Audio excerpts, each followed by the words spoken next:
Oi, oi, oi, gente boa de Deus, bem-vinda, bem-vindo. E não esqueça, chegando, se você não é ainda inscrito no meu canal, inscreva-se, é só um toque, um clique, e depois ao lado no sininho, e aí um outro no like, só para o algoritmo poder entender que você gosta de estar aqui, aí ele joga o canal um pouco mais para frente em visibilização. E durante o tempo em que nós estivermos juntos, de vez em quando, esse lembrete de inscrição no canal vai aparecer para você ou para tantos quantos forem chegando. Nós estamos nos aproximando do final da nossa exposição de Mateus, que já dura 2 anos e 9 meses, fazendo no início todos os dias, depois 3 vezes na semana e agora de novo fazendo todos os dias, porque eu quero chegar ao capítulo 28 e entregar essa exposição de Mateus com inserções de Marcos e de Lucas para você ter essa herança do Evangelho explicado com simplicidade, com pureza, com existencialidade, com a capacidade de fazê-lo viajar por dentro de mim conforme o dia, a história, o tempo, a hora, e se manifestar como realidade que se aplique ao seu cotidiano no dia de hoje, é o que essa exposição de Mateus intentava e realizou até aqui, e com a graça de Deus nós vamos concluí-lo, e eu quero entregar isso como uma herança do Evangelho para você e seus filhos, e para tantos quantos você ame e com os quais você queira compartilhar essa palavra límpida, sem jaça, sem impureza, sem escória, queimada e purificada, porque o nosso Deus é fogo consumidor de impureza, de jaça. E eu ofereço tudo que eu faço ao fogo da santidade divina, para que esse fogo queime tudo que não é verdade, revelação, pureza, melhor intenção. É nesse sentido que o nosso Deus é fogo que consome, que arde e que purifica, que deixa aqui apenas aquilo que tem valor, que é o que eu quero entregar a você e quero que você receba como benefício e herança espiritual para o seu coração. É a minha oração em nome de Jesus. Nós estamos aqui em Mateus, hoje, capítulo 24, versos 30 e 31, onde eu lerei de novo o que já se viu ontem e nos dias anteriores. Então aparecerá no céu o sinal do Filho do Homem, e todos os povos da terra o verão. E se lamentarão, e verão, portanto, o Filho do Homem vindo sobre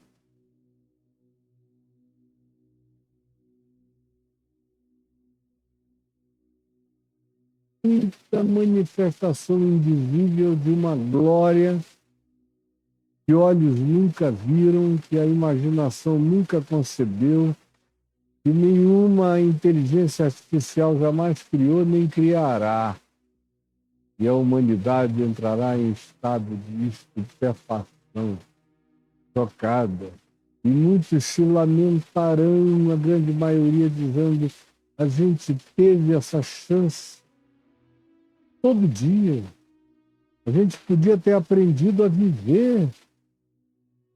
E vai começar com cristãos chorando e se lamentando, porque os cristãos foram os que tiveram mais acesso aos evangelhos, às narrativas, às interpretações apostólicas, ao testemunho de gente que bancou o que dizia até a morte.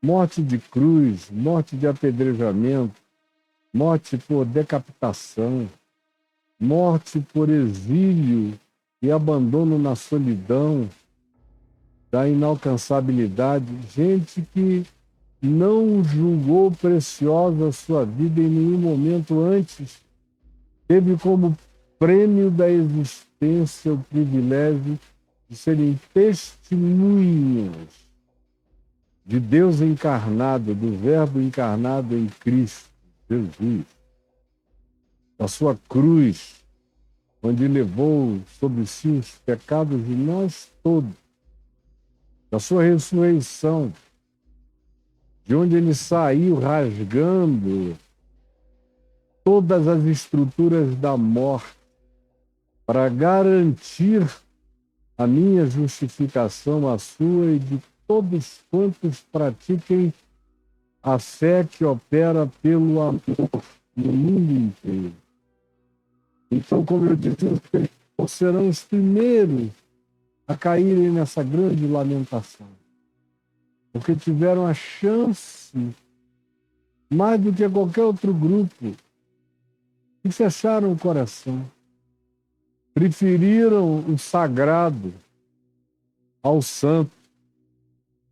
Preferiram a religião à espiritualidade. Preferiram os códigos e protocolos ao mandamento do amor e da obediência simples.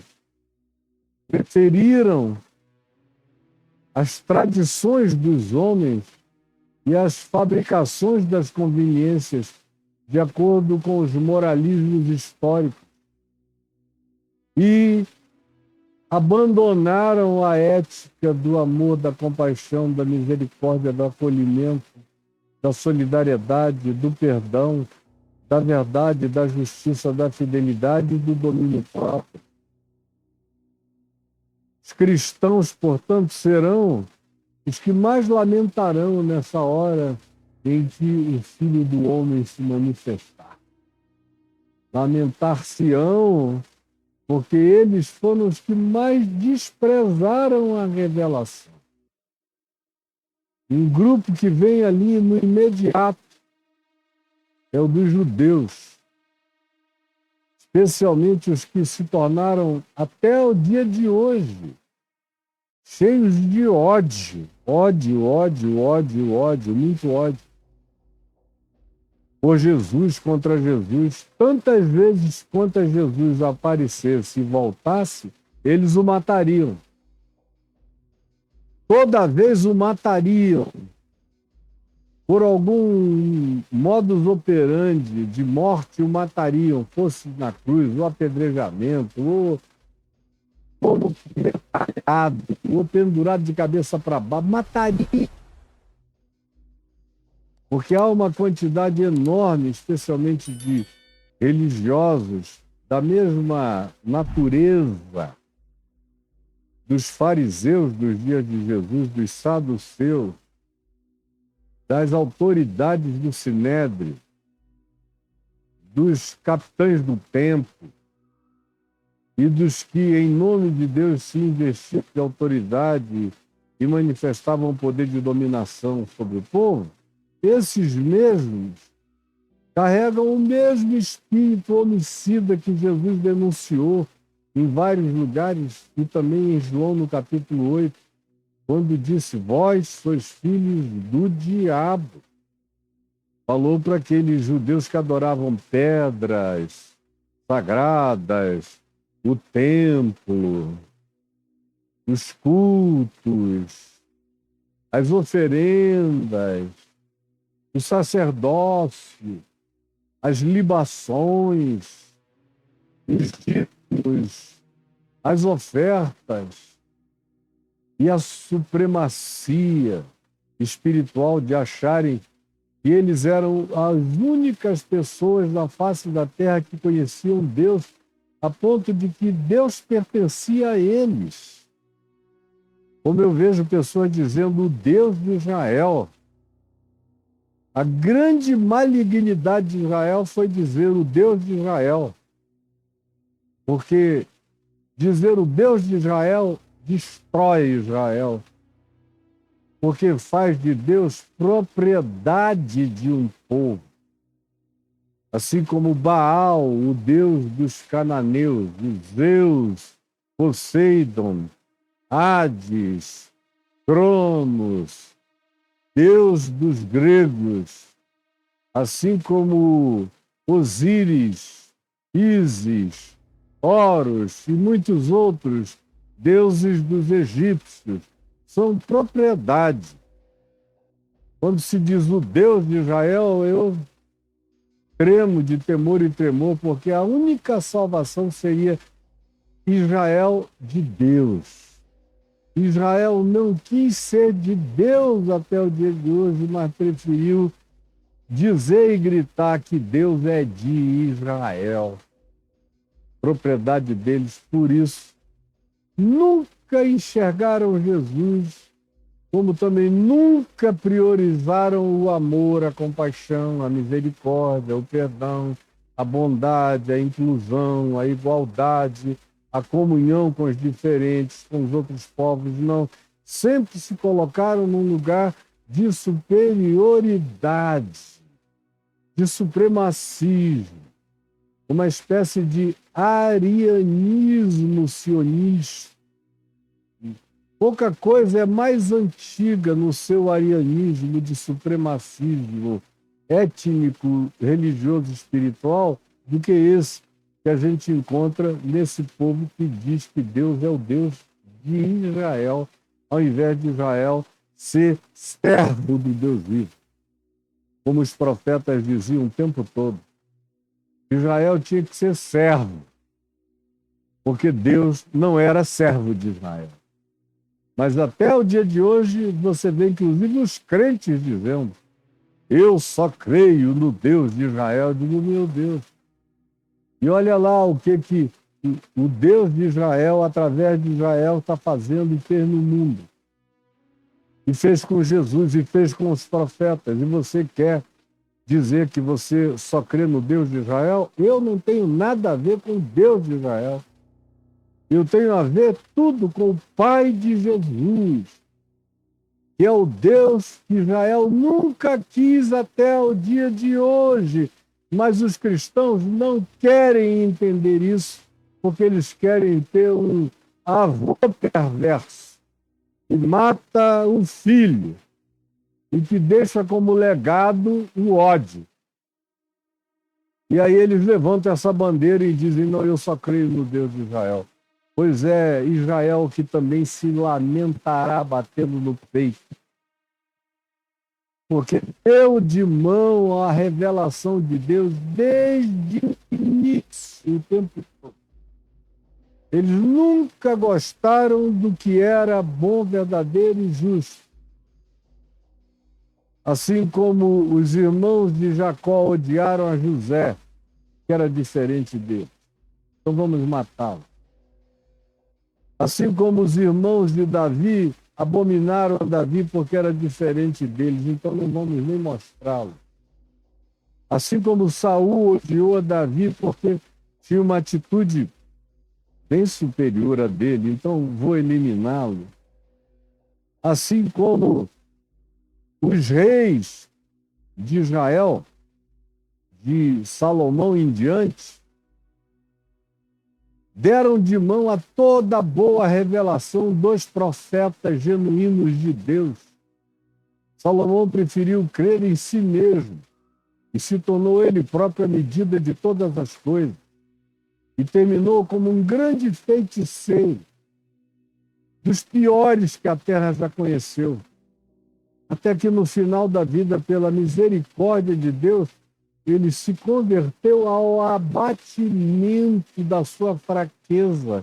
E foi quando ele teve a melhor chance de enxergar a vida com genuína sabedoria divina, que é o que você encontra especialmente lendo o livro de Eclesiastes, que é um texto de um idoso convertido a verdade desistente da idiotice.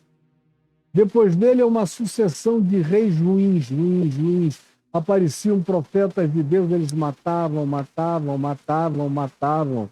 Obrigaram entre si, se odiavam como irmãos, se separaram, fizeram guerra uns contra os outros. E vocês admiram esse povo. E querem parecer com esse povo, ficam horrorosos como vocês estão. Trágica é a situação de todos que querem imitar Israel, porque se tornam piores do que eles próprios. Aí vem João Batista, e eles acolheram? Não. Quando quiseram matá-lo, levantaram a voz? Não. Aí vem Jesus, e o que eles fazem? Conspiram por todos os meios e modos, em todos os seus grupos denominacionais, até conseguirem levá-lo à morte. E quando ele vence a morte e ressuscita de entre os mortos, eles espalham umas fake news, dizendo, não, o corpo foi roubado, é mentira, são todos os enganadores, e essa é a história que até o dia de hoje eles contam. E o que dá testemunho contra eles é o fato de que eles continuam a ser mentirosos, enganadores, perversos, não se convertem à verdade. Você pode esfregar a revelação na cara deles, que eles pecarão os olhos e te odiarão, e se puderem, te apedrejarão. Esses também, quando o Senhor voltar, se lamentarão.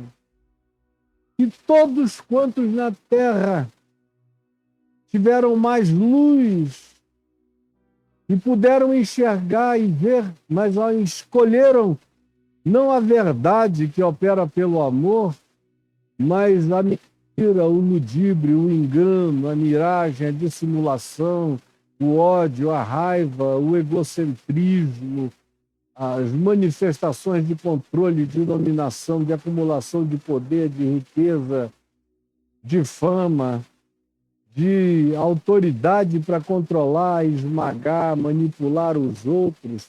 Esses também olharão para cima e vão dizer, meu Deus, e essa bola que cava na nossa frente todo de geração em era a única possibilidade, era a única filosofia, era o único estilo de vida, era o único modo de ser que é salvado a natureza, salvado a humanidade, salvado a sociedade, trazido equilíbrio aos humanos, de modo que o planeta nos fosse suficiente para a nossa subsistência e sobrevivência, mas nós não quisemos. Nós quisemos marxismos, quisemos capitalismos, quisemos liberalismos, quisemos monarquismos, quisemos capitalismos de todas as naturezas, quisemos totalitarismos, quisemos anarquismos, quisemos tudo o que conseguimos inventar. Agora, o óbvio que nos garantia a possibilidade de que vivendo daquele jeito, nos respeitando, nos amando, nos ajudando, nos sarando, nos tratando, nos socorrendo, nos cobrindo, nos alimentando, sendo irmãos uns dos outros, seria a única chance que teríamos de que essa humanidade tivesse dado certo.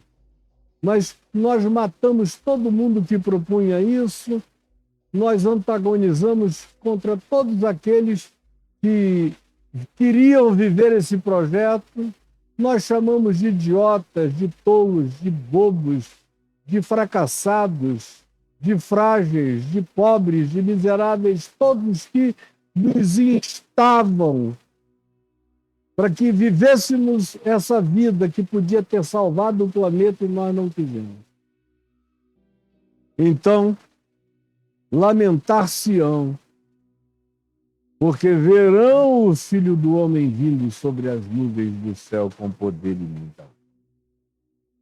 e ele enviará os seus anjos, com grande clangor de trombeta, os quais reunirão os seus escolhidos, conforme explicações que eu tenho feito durante todos esses dias, desmantelando alguns desses tabus sobre o eleicionismo predestinista, fatalista, do pessoal que só enxergava a história como uma linha do tempo e um Deus preso à linha do tempo, para quem também o passado era passado, o presente era presente e o futuro seria futuro, conforme eu já expliquei.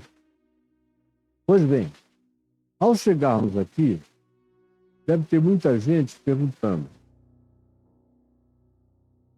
escuta, Caio, e esse negócio de milênio existe? Acontece quando?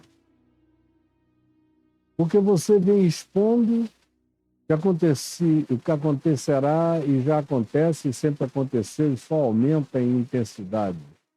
Nessa linha do tempo de espiral crescente, até as coisas chegarem à sua completude, à sua densidade máxima, e o Senhor Jesus voltar, mas em momento algum você falou do tal do milênio.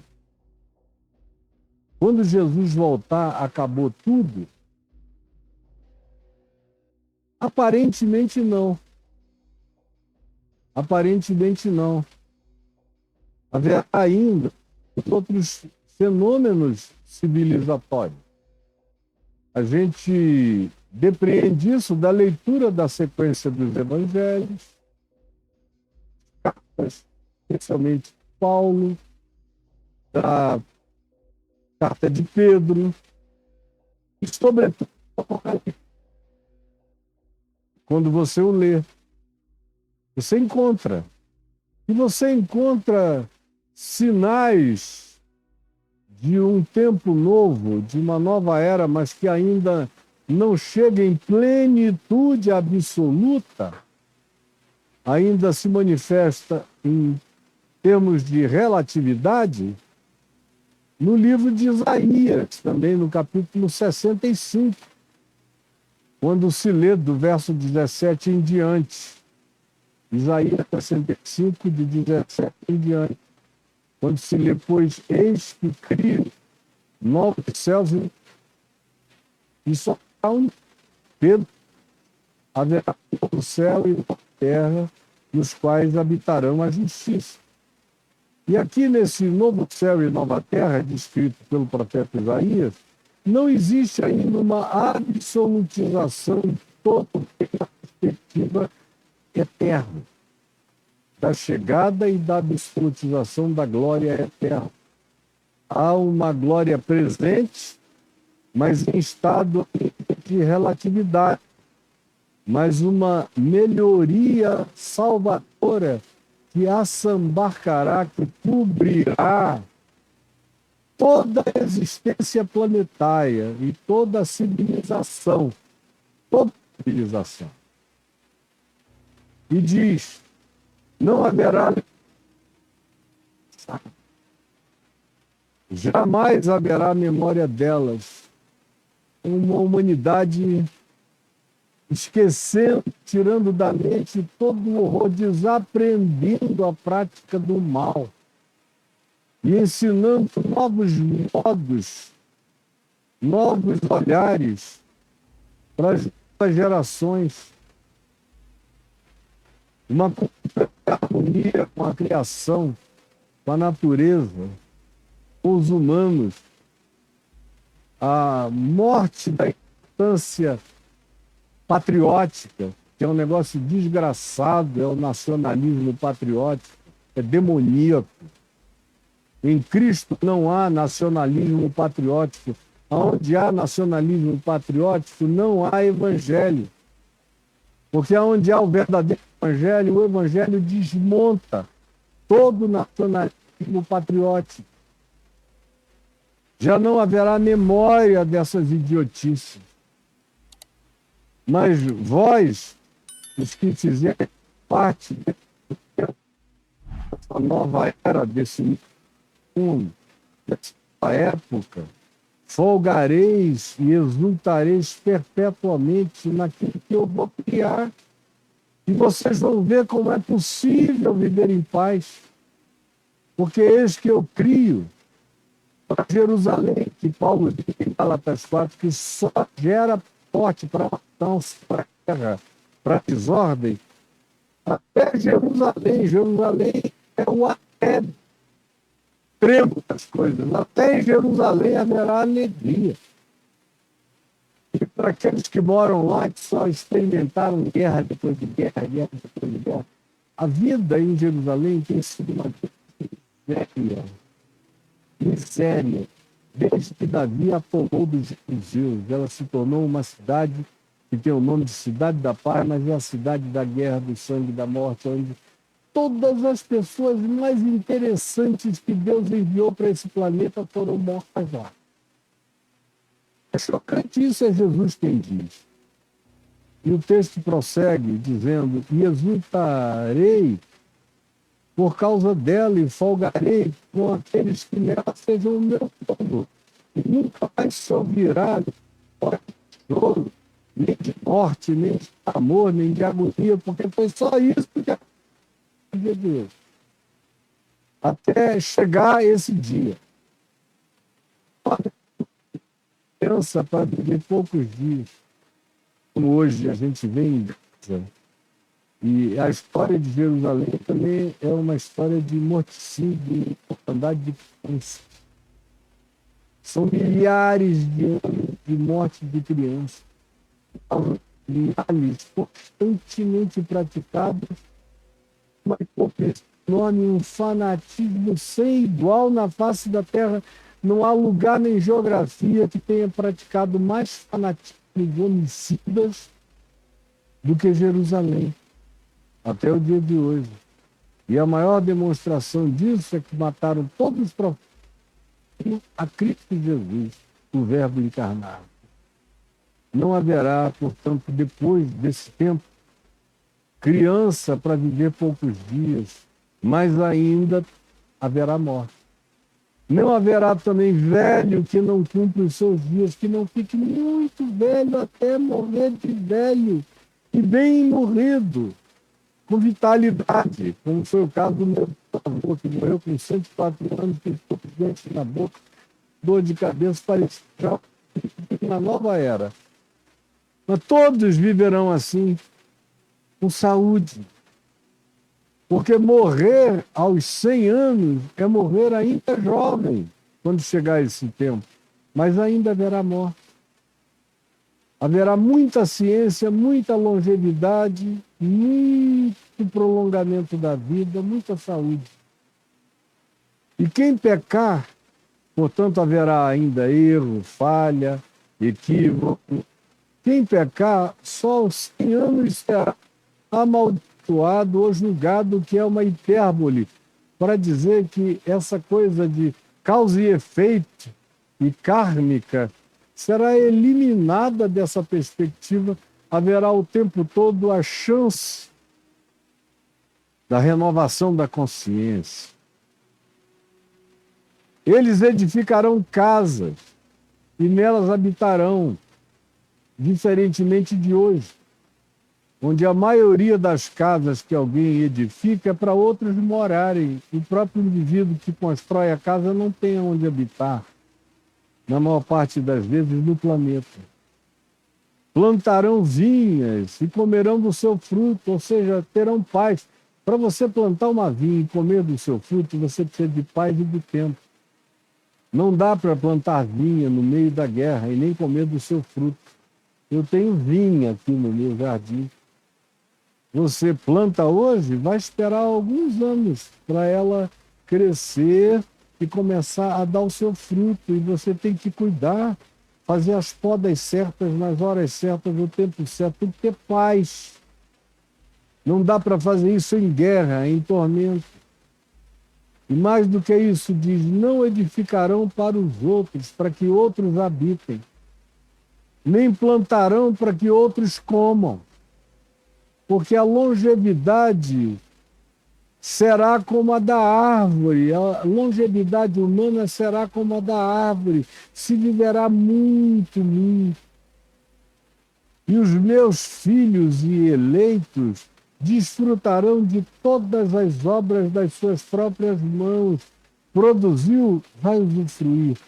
Não é um outro que vai tomar posse. Não trabalharão em vão para voltar para casa sem nada. Nem terão filhos para calamidade, para morrerem como resultado da tragédia e da maldade. Porque serão todos a posteridade bendita do Senhor, e os seus filhos todos estarão com eles. Haverá felicidade relacional e familiar, e intercultural e civilizatória, e será que antes que clamem, eu responderei. Estando eles ainda falando, eu já os ouvirei. O lobo e o cordeiro pastarão juntos. É um tempo em que a natureza inteira vai sentir a frequência, o clima, a vibratoriedade da reconciliação e da pacificação universal. E o leão comerá palha com o boi, pó será a comida da serpente. Não farão mal nem dano algum em todos esses lugares santos do Senhor. E assim diz o Senhor: o céu é o meu trono, a terra é o estrado dos meus pés. Por isso é que eu digo a vocês, não me construam casa, porque os céus dos céus não me podem conter, eu todavia habito com o quebrantado e com o contrito de coração. Portanto, Isaías 65 nos apresenta um tempo de relatividade, ainda tem morte, ainda se trabalha, ainda se faz esforço, mas se tem o fruto do trabalho, se tem paz, se tem harmonia, se tem reconciliação, se tem longevidade, harmonia natural, a natureza pacificada, as estações em ordem, o mundo experimentando e respirando a oxigenação da reconciliação universal.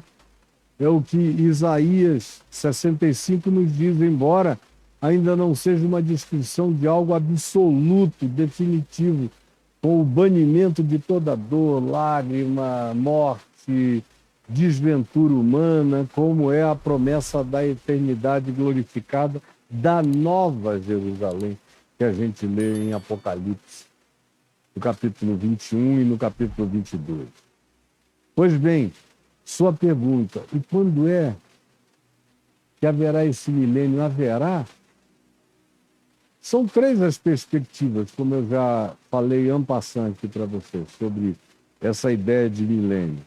Tem aqueles que dizem que Jesus voltará e, portanto, depois da volta de Jesus haverá o milênio, ou seja, o milênio vem depois, é o pós-milenismo. Tem uma segunda categoria que diz que Jesus volta no meio da tribulação para salvar os seus, e depois as coisas continuam. Primeiro ele arrebata os seus, tira os seus de dentro da tribulação, e o pau continua cantando até a volta dele. Então essa é o mid-tribulacionismo, com essa retirada no meio. Como tem também a perspectiva de que Jesus volta depois dessa tribulação. Tem quem acha que Jesus vem antes, tem quem acha que Jesus vem no meio, tem quem julgue que Jesus vem depois de tudo. Tem aqueles que acham que a vinda de Jesus deflagra um processo milenar de paz. Tem outros que acham que esse milênio de paz foi e seria a igreja que faria acontecer, e tem gente até o dia de hoje que defende o fato de que o mundo só não virou um inferno porque a igreja não deixou. Olha a cabeça desse pessoal, como é que é. E que já houve 1000 anos de inferno controlado, só porque a igreja não deixou ficar pior. E aí você encontra toda sorte de perspectivas e tem gente que carrega uma minuciosidade tão grande que escrevem, como eu já denunciei várias vezes aqui, aquele cronogramazinho aonde se sabe exatamente quando cada coisa acontece. Eu não sei. Eu não sei quando nenhuma dessas coisas acontece. Lendo a Bíblia, tendo Jesus como minha chave hermenêutica, eu não tenho coragem honesta e sincera de dizer para você quando é que cada coisa acontece numa sequência, numa cronologia, porque Jesus, que é a minha perspectiva, não diz. E quando perguntado, ele disse: não vos compete saber. Não apenas tempos e épocas, mas também não vos compete conhecer aquele dia, aquela hora. Ninguém sabe, nem os anjos, nem o Filho, tão somente o Pai. Não se sabe. Você que está comprando esses livros e fazendo esses cursos, está sendo enganado. Porque, honestamente, se você perguntasse a Pedro, ele iria dizer: eu não sei. Se perguntasse a Paulo, ele iria dizer: eu não sei, eu espero que seja logo, mas não sei. Se você perguntasse a qualquer um dos apóstolos de Jesus, eles diriam a mesma coisa. Se você perguntasse a quem quer que tenha andado profunda e intimamente com Deus, antes de haver cristianismo, eles diriam: eu espero que venha logo. Na minha geração, eu queria ter esse privilégio. Agora, dizer para você quando será, eu não sei. Como todos os que genuinamente andaram com Deus e viveram olhando para Jesus e para o Evangelho, acima de tudo, para além de tudo, e não tendo a coragem de acrescentar coisa alguma ao que Jesus não declarou, esses todos dizem: eu também não sei. E eu quero repetir de novo a você: eu não sei. Eu não sei. Esse milênio, há aqueles que me interpretam de maneira alegórica, que não são 1000 anos, mas um espaço longo, uma era, um tempo, um aeon de pacificação terrestre. Existem aqueles que são literalistas e dizem: são 1000 anos. Assim como passaram 2000 anos de Jesus para cá, haverá mais 1000 anos depois que Jesus aparecer dos céus e voltar e a humanidade toda se lamentar e se chocar. A ideia seria que Jesus se assentaria na terra em glória e a presença emanadora da graça dele e o poder dele e os anjos dele aprisionarão a força maligna e satânica, arrancando toda a influência demoníaca, conforme Paulo diz em Efésios 2, do príncipe da potestade do ar, do espírito que agora atua, fazendo a cabeça dos filhos da desobediência, tirados todos esses poderes e a mentalidade humana, tendo uma chance de raciocínio limpo, puro, destraumatizado, sem patriotismo, sem nacionalismo, sem ideologismo, sem políticas e sem separatismos de nenhuma natureza, sem apartheids, sem superioridade étnica, nem moral, nem religiosa, arrancadas todas essas idiotices pela fala de Jesus, dizendo: chega disso tudo. E o mundo tendo a chance de um silenciamento que faz irmão reconhecer outro irmão, pai e filho se reconciliarem, os diferentes se compreenderem, e se apreciarem e se admirarem. Então, sendo isso um tempo literal ou sendo isso apenas uma definição alegórica de um espaçamento, de um tempo ou de uma hora, seja como você queira que seja ou imagine que seja, uma coisa é certa. Conquanto aqui no Evangelho, lendo em Mateus, Marcos e Lucas, e também em João, eu não encontro absolutamente nada sobre esses 1000 anos, eu encontro apenas uma alusão, como eu li em Isaías 65. E encontro depois no Apocalipse essa afirmação peremptória dos 1000 anos. Está aqui em Apocalipse, no capítulo 20, para você ler, caso você queira. Mas, pela leitura, sendo honesto, você não consegue fazer um pinpoint e dizer, não é aqui que entra esse negócio. Olha. É nessa escala aqui de cronologia que Jesus volta, aí o milênio começa daqui para frente.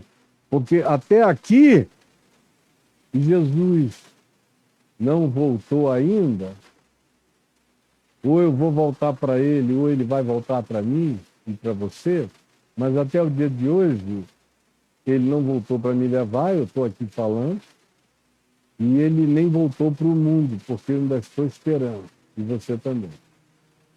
Com certeza, até o dia de hoje, não teve nenhum milênio antes. Foi uma bagaça só na história humana. Foi um inferno só. E não foi a igreja que melhorou nada. Ao contrário, no Ocidente foi a igreja que piorou tudo. Foi o cristianismo. Tanto é que a nossa história ocidental é pior do que as histórias orientais, da igreja. Aonde quer que você tenha enfiado o cristianismo, a história ficou pior e a arrogância humana maior. E essa cultura judaico-cristã é a mais danosa de todas elas no planeta Terra. Só não enxerga quem quer viver certo. Então, antes de hoje, não teve milênio.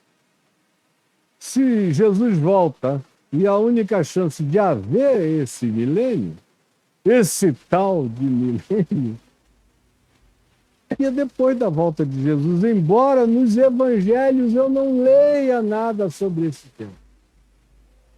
Eu tenho só Isaías 65 falando desse tempo de reconciliação entre criaturas e fenômenos da natureza e uns com os outros, e uma manifestação civilizatória pacificada, o que nunca existiu antes do dia de hoje no planeta Terra, embora seja algo ainda relativo na sua descrição lá em Isaías 65, conforme eu li para você hoje. Ou então será depois que Jesus voltar, caso esse milênio vá se cumprir conforme o Apocalipse nos define. E aí você lê no livro do Apocalipse o que está escrito no verso 1 do capítulo 20. Então, vi descer do céu um anjo. Tinha na mão a chave do abismo e uma grande corrente. Ele segurou o dragão, que é a antiga serpente lá do Gênesis, e, portanto, é uma linguagem alegórica, simbólica, arquetípica, a que se está usando aqui, dragão, antiga serpente, que é o diabo, que é essa personalidade que tem inúmeras outras personalidades da mesma natureza presentes como criaturas de outra dimensão, que carregam um espírito de antagonismo total em relação à felicidade humana e à bem-aventurança planetária. É o diabo, é o que chega para dividir, para rasgar, para separar, para instalar o abismo, que é o diabo, vírgula, Satanás, que é outro apelido da mesma entidade e das suas derivações, e ele é preso por 1000 anos por esse anjo que carregava essa chave do abismo e essa corrente, que também é tudo simbólico. Ninguém espere ver um anjo chegando com uma chave cósmica, com uma corrente. Isso é coisa de cartunista pentecostal, brega pra caramba. Isso é só uma ilustração. Ele segurou o dragão, a serpente e tal, preso 1000 anos. Começa aqui a primeira alusão a 1000 anos. Lançou no abismo, nessa dimensão de aprisionamento, de onde ele não pode sair. Não é um lugar espaço-temporal, é um lugar dimensional de aprisionamento. Fechou e pôs selo sobre ele. Não sai, está lacrado. Agora não é soldado romano lacrando a porta da tumba de Jesus. É Jesus lacrando o abismo onde Satanás está preso, para que não mais saia daí para enganar as nações até que se completem os 1000 anos. Segunda alusão aos 1000 anos. Pode ser, como tudo mais aqui é simbólico, arquetípico, metafórico, os 1000 anos também, na mesma esteira, podem sê-lo. Tem muito mais chance de que o seja do que de que não seja.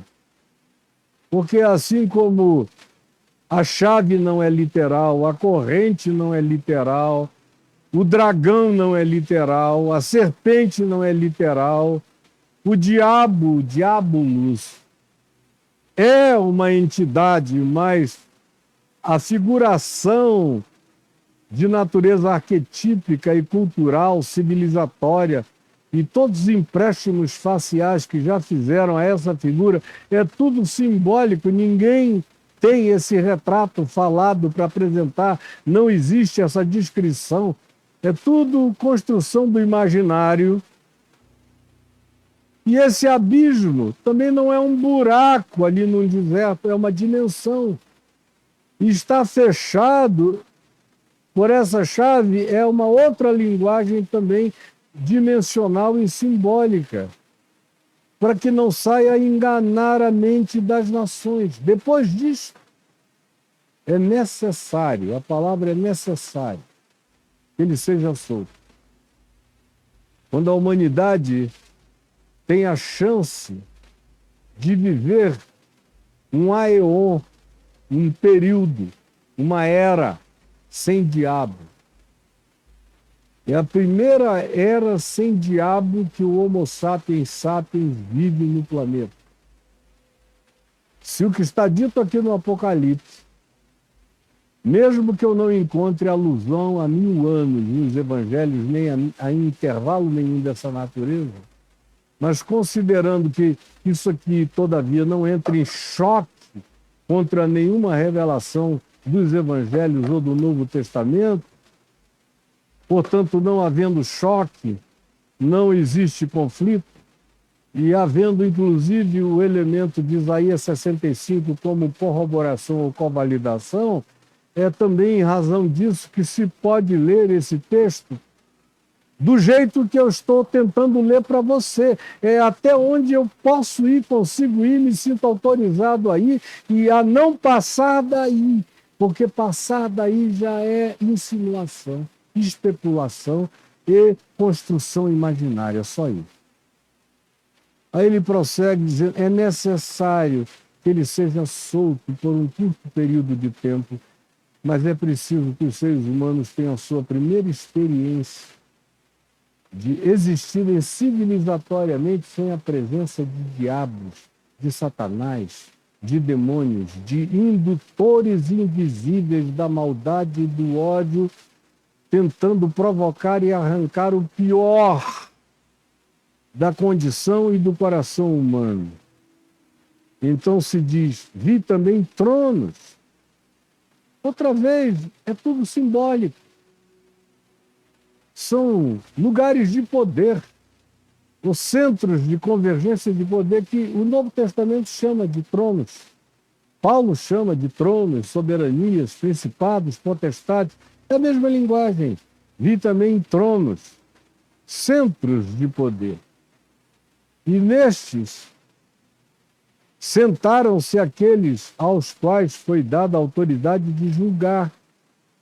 Em ocasiões, Jesus disse aos seus apóstolos, vocês vão se assentar em 12 tronos e vão julgar as 12 tribos de Israel, vão julgar o mundo. Ele diz, no Evangelho de Mateus, por exemplo, Paulo diz, ou não sabeis que os santos hão de julgar a terra, ou não sabeis que os santos hão de julgar a anjos. Não diz que natureza de anjos, obviamente são anjos demoníacos. Pois bem, vi também tronos e nestes aqueles que receberam autoridade de julgar. Vi ainda as almas dos decapitados, dos mortos, por causa do testemunho de Jesus na história humana, bem como por causa da palavra de Deus, do Evangelho de Deus, pregado como graça por eles em toda a terra. Tantos quantos não adoraram a besta, nem se curvaram a ela, nem ao seu modo de operar, nem cultuaram as suas causas, as suas pautas e os seus tópicos, e as suas ideologias, e as suas oferendas de subserviência, nem tampouco a sua imagem, e não receberam a marca na fronte ou na mão, ou seja, não se colocaram na posição de controlados, preferiram perder todas as oportunidades de vida, de conforto, de negócio, de aparição, de poder, de fama, de glória. Não tiveram ocasião para nada, abriram mão de tudo, renunciaram a tudo, porque o preço era o culto à imagem da besta, à pessoa da besta, ao sistema da besta, à economia da besta, às pautas da besta, aos controles. E tudo isso cheio de Deus. A própria besta falando em nome de Deus, fazendo sinais e prodígios, apresentando milagres, anunciando paz e segurança, dominação do bem. Pois bem, esses que quando isso aconteceu, e aqui no Apocalipse isso já aconteceu, essas pessoas já sofreram isso tudo e resistiram tudo isso, esses é que vão julgar o que vai acontecer nesse processo dos 1000 anos e depois dos 1000 anos, quando Satanás é feito. Esses são os que viveram e reinaram com Cristo durante os 1000 anos. São aqueles que foram despojados de todo o poder durante a história humana porque não quiseram negociar as suas almas com o espírito do anticristo, presente no sistema, presente em pessoas e numa determinada hora, como disse Jesus, no abominável da desolação final, como disse Paulo, no homem da iniquidade, ou como diz o Apocalipse, na besta, no falso profeta e nas manifestações conjuntas de toda malignidade.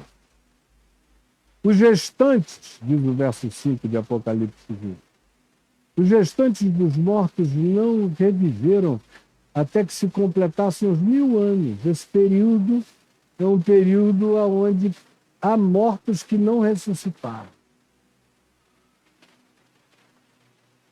Até que se completassem os 1000 anos. Esta é a primeira ressurreição, a daqueles que são ressuscitados com Cristo na sua vinda. Aí, se é assim, os 1000 anos vêm depois dessa vinda de Cristo. Bem-aventurado e santo é aquele que tem parte na primeira ressurreição. São esses que vão reinar esse aeon, terreno de pacificação na terra, entre os humanos e a criação e a natureza. Sobre esses, a segunda morte não tem autoridade, ao contrário, serão sacerdotes de Deus e de Cristo e reinarão outra vez, diz, com ele os 1000 anos sobre a terra.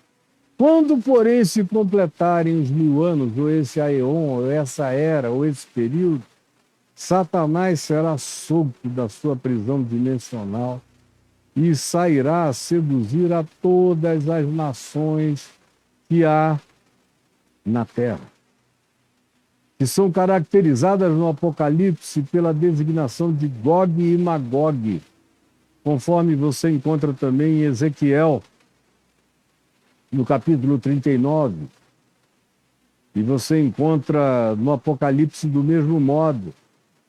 Então, Gog e Magog, antes de vocês quererem fazer de Gog e Magog a Rússia, a China, como todos os escatologistas americanos, nunca dizem que o anticristo é um judeu americano, cristão americano, ou que Nova York é a capital da Grande Babilônia, ou que a grande meretriz é a igreja cristã com sede nos Estados Unidos e pervertedora do mundo inteiro, assim como o Vaticano já fez na história humana por muitos anos e séculos, e continuam todos juntos a fazer. O cristianismo é um combo só de engano e de maldade, a divisão é só entre eles, mas eles servem ao mesmo principado potestade de malignidade. Pois bem, vai chegar essa hora em que Gog e Magog serão reunidos, a saber, todos os poderes que se deixem colocar no lugar de antagonização de Deus, com a consciência absoluta de Cristo presente na história humana.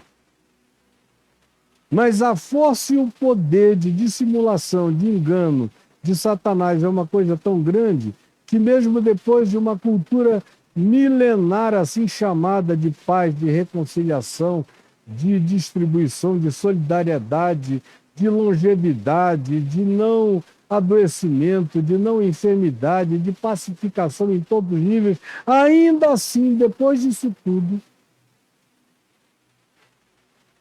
ainda assim, eles se levantarão. E o número desses será como a areia do mar. Ainda vai ter gente abessa, o que torna a humanidade indesculpável, porque agora Jesus não é mais uma mensagem entregada, ou é texto para ser lido, ou algo a ser ensinado, ou uma revelação que se auto-manifesta quando quer e onde quer, a quem quer. Ele agora está presente dentro da história humana, como um dia ele esteve há 2000 anos atrás. Só que agora, sem mais dúvida de quem ele é, todo mundo sabe. Ele vem dos céus em glória, com miríades de seres civilizatórios. E todos verão, lamentarão tudo que já foi dito hoje. Portanto, não há mais desculpas. Não há desculpas a si mesmo. Eles se reúnem contra Deus na terra, contra o Cristo presente na história. Marcharam, então, pela superfície da terra e sitiaram o acampamento dos santos de Deus. Foram e cercaram agora a cidade que tinha se reconciliado à paz e se tornado não mais a capital das guerras, do ódio, da destruição, do derramamento de sangue, da morte dos profetas, do assassinato do Cristo de Deus, do levantamento da cruz, a cidade da mentira e da iniquidade, que tem sido essa Jerusalém presente hoje, dos últimos 3000 anos, e que agora, depois dessa presença de Cristo reinando na história humana, terá se tornado uma cidade querida, um lugar de reconciliação que não é capital de ninguém, mas e nem é lugar sagrado para ninguém. É só um lugar que se transformou de inferno em sinal da graça e da misericórdia e da transformação e do amor de Deus. Desceu, porém, fogo do céu e consumiu a toda essa reunião de Gog e Magog E esses todos que, como a areia da praia do mar, se uniram nessa insurreição contra Deus presente inequivocamente na manifestação do planeta. Se é assim, isso vai acontecer, eu não posso garantir que será, mas se for assim, isso apenas demonstra que existe uma coisa muito podre na cognitividade humana, na alma humana, na mente humana, na natureza humana, ou de muitos de nós humanos, que somos potencialmente verdadeiros diabos, ou como Jesus disse, filhos do diabo convocáveis por ele. O diabo, o sedutor desses ou deles, foi lançado para dentro do lago de fogo e de enxofre, onde também se encontram não só a besta, o maligno anticristo ou o ser da iniquidade, como também o falso profeta, a grande manifestação de entidade humana encarnada de engano, validador das políticas da mentira contra a existência da vida e contra a existência planetária. Já estarão no lago de fogo, e agora é o diabo que é jogado junto. Serão jogados juntos, e serão atormentados, até que a gente chega no verso 14 e diz: então, no lago de fogo, depois que o mar deu os seus mortos, a morte e o além entregam os mortos que neles havia, e foram julgados um por um segundo as suas obras. Ninguém escapa da verdade absoluta de todas as chances que todos tiveram, o que se sabia não se sabia, conforme a luz que se teve ou a luz que se não teve. Então a morte e o inferno foram lançados para dentro do lago de fogo e caíram em extinção. Junto com tudo que mais nesse lago de fogo foi colocado, foram mergulhados no nothingness, na nadeza, no nada total, no nihilo absoluto, no coisa nenhuma, na inexistência indestrutível, engolidos para a dimensão da não existência. Agora, se assim é, com toda a veemência, vocês estão olhando para um homem que não tem honestidade no coração para dizer que o seja. A minha honestidade, ou seja, não tem desonestidade no coração para dizer que o seja. Eu não estou aqui para agradar ninguém, nem para impressionar ninguém. Eu não sei. Me parece, pela leitura dos evangelhos, das cartas dos apóstolos, do Velho Testamento, nas suas promessas de utopia divina de Deus com os homens na Terra, que se esse chamado milênio, que só aparece com essa designação e essa nomenclatura aqui no Apocalipse, e não aparece nos evangelhos, mas também não se conflitua com o espírito dos evangelhos.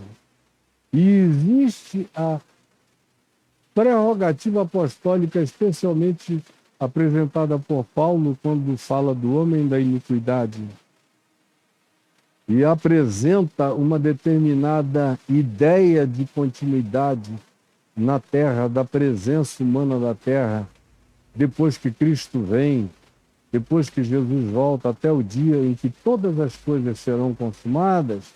Então, a mim me parece que se isto é assim e vai acontecer desse modo, eventualmente será nessa sequência, nesse intervalo e nessa perspectiva que mais, quem sabe, harmonicamente, na leitura do texto e da história e da sequência escatológica proposta por Jesus, isso possa vir a acontecer nessa perspectiva descrita com toda a humildade, simplicidade e quebrantamento por mim, feita a você no dia de hoje. Eu volto com você no dia de amanhã. E eu espero que você tenha guardado no coração. Eu não sei, mas se tiver que supor, eu suponho que possa ser assim. Eu te peço, Jesus, que o teu Espírito nos dê paz. Nós só queremos a certeza da paz. Nós não queremos certezas de informação, nem de números, nem de cronologias, nem de tempos, nem de épocas, nem de horas, nem de momentos. Nós só queremos a certeza da paz. E isto tu nos deste. Como nos deste a certeza de que tu voltarás. Sim, isto tu nos deste. E nós estamos voltando para ti, tanto quanto tu estás voltando para nós e para o mundo. Disto sabemos e quanto a isto dúvida não tem. Por favor, permite que essa paz seja o poder que venha a arbitrar tudo mais no nosso coração. É o que eu te imploro. Em todo o meu ser. Em nome de Jesus. Amém. E amém. E que Deus abençoe a você. Você está vendo passar aqui um Pix de um CPF passando aí, Caio e Adriano, está aqui. Isso é para aqueles que dizem, Caio, eu queria mandar uma oferta pessoal para a sua vida, para o sustento da sua vidinha. Então é nesse Pix aí. Aí tem um segundo Pix que é um CNPJ. Esse é aqui para o meu ministério, porque eu não faço o que eu faço sozinho. Eu tenho que ter gente me ajudando aqui em Brasília, gente que me ajuda no Rio, em São Paulo, em Santa Catarina e nos Estados Unidos. E eu preciso que você me ajude. Para isso está, por causa disso, esse Pix, para você ajudar agora nesse Pix. Quem quiser saber mais formas de ajuda, escreva caiofato.com.br, entrou? Aí em cima está escrito contribuições, está clicando, lá em cima, está vendo? Aí entra, tem dois bancos, Santander e Banco do Brasil, com conta, número de agência, número de CNPJ de ambos os bancos. Fácil de acessar, Santander e Banco do Brasil. Mais opções de contribuição embaixo, passa daí. Aí tem de novo os mesmos dois bancos, você já viu, para depósito e transferência bancária, e cartões de crédito. São muito úteis, especialmente para aqueles que gostam de programar a contribuição por meses para frente. Aí você pode deixar tudo programado e seja generosa quando for fazer isso. Não seja mesquinho. Embaixo tem o PagSeguro, que já foi muito usado, e hoje em dia, para quem mora no exterior, quer mandar uma colaboração mensal para a gente, está aí, ó, PayPal. Tem na terra inteira e você pode contribuir, fazer isso agora e vai chegar para nós aqui instantaneamente e eu conto com a sua participação. Agora, o que mais me dá alegria é divulgar os meus cursos. Hoje, por exemplo, eu estava conversando, lembra que eu falei há quase um ano atrás, de um rapaz muito lindo mesmo, que era um guru, consultado por uma quantidade muito grande de seguidores, tinha um canal dele no YouTube, e ele jogando cartas e aconselhando pessoas que procuravam, num dia jogando essas cartas, ele não mora no Brasil, ele mora na Europa, ele leu nas cartas que ele deveria se informar e procurar Jesus. Aí no YouTube mesmo ele botou lá a procura dele de Jesus e quando ele começou a procurar Jesus, ele deu de cara comigo. Aí me achou diferente, falou, vou ouvir o que esse cara tem a dizer. Aí começou a me ouvir, lá na Alemanha. Aí o evangelho foi rasgando o todo. Ele foi ouvindo e aquele negócio entrando, o evangelho de Mateus, ele acompanhando. E esse mesmo evangelho que eu estou expondo aqui, há 2 anos e 9 meses, foi entrando nele. Aí ele escreveu para o meu secretário, ele não conseguia encontrar meu número. Aí o Marcelo Cunha falou, me consultou. Falei, não, pode dar o meu WhatsApp para esse rapaz. Eu sei que tem uma coisa divina acontecendo com ele. Aí eu falei, começamos a nossa conversa. E ele em Mateus, estudando, fazendo o curso, ele falou, eu sei que você dá curso, eu quero fazer. Eu falei, então vamos começar pelo Jesus, a chave hermenêutica. Aí ele fez Jesus, a chave hermenêutica. Falei, agora pega o Reconexões. Você deve estar vendo aí, é só escrever caiofato.com.br/cursos. Aí tem Jesus, a chave hermenêutica, Reconexões. Aí ele fez o Reconexões, 200 aulas de 10, 12 minutos cada uma. Fez todinho, anotou, refez, checou, verificou, repensou, reviu. Foi entrando tudo no coração dele, ele foi escrevendo um livro, textos, poesias sobre o Evangelho, checando na Bíblia, tudo isso aí. E esses dias a gente tem falado, nos últimos 3, 4 dias, todo dia. E hoje de manhã cedo nós falamos, ele me mandou um áudio longo, lindo, maravilhoso, cheio de graça, fiquei chorando de emoção. Aí eu mandei um outro áudio mais longo ainda para ele, explicando várias coisas.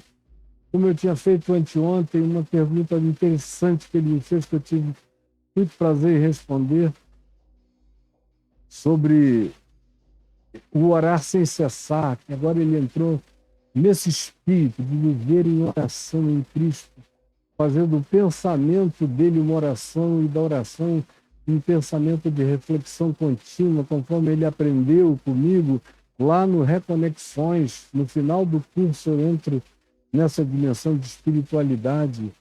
E aí tá aí, hoje eu mandei para ele um curso novo, que é o Poder dos Salmos. O Poder dos Salmos está aí, caiofato.com.br/curso. Aí eu mandei, falei, olha, agora eu quero que você faça esse aqui. E também que você se aprofunde imensamente outra vez em Mateus. Começa tudo outra vez em Mateus, do capítulo 1, e vai lendo junto com o Evangelho de Mateus, Marcos e Lucas, de carreirinha, até esse negócio virar uma coisa só com você. Você virar um Evangelho, e o Evangelho virar você. Vocês irem se fundindo. Porque ele me disse, eu ganhei certeza que Deus me fez um evangelista. Olha só tem 1 ano. E ele já tem essa certeza de que Deus me fez um evangelista. Eu abro a minha boca e eu sinto que tem uma graça que vai tocando todo mundo e as pessoas vão querendo saber. Esse é um dom de um evangelista, né? Eu falei, também. Agora, ciência de experiência existencial de fé com Jesus. Para que o Evangelho nunca seja uma teoria, seja a prática da sua vida todos os dias. Aí você ganha autoridade e poder no Espírito. É isso que eu quero que aconteça com você. E o Poder dos Salmos vai ajudar imensamente isso a acontecer com você. É um curso que te ensina não só os salmos, e que faz de cada salmo um evangelho vivo, com aplicações variadas, mas faz aplicações de Jesus com chave hermenêutica. Todo mundo vai aprendendo como usar o critério hermenêutico de Jesus como chave interpretativa.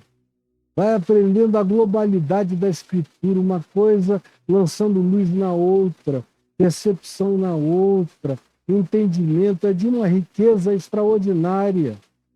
todo pastor que eu conheço deveria fazer.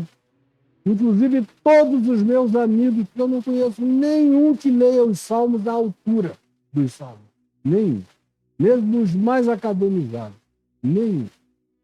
Todo pastor deveria fazer, todo cristão deveria fazer, todo padre deveria fazer, todo médium deveria fazer, todo pai de santo, mãe de santo deveria fazer, todo mundo que ensina para os outros deveria aprender para ensinar. E ensinar a verdade de Cristo Jesus para qualquer um. Se pastor pode pregar o evangelho, qualquer outro pode também. É o que eu peço que o Espírito Santo revele a Deus hoje, Senhor. Até amanhã, com a graça de Deus, em nome de Jesus. Amém, amém e amém.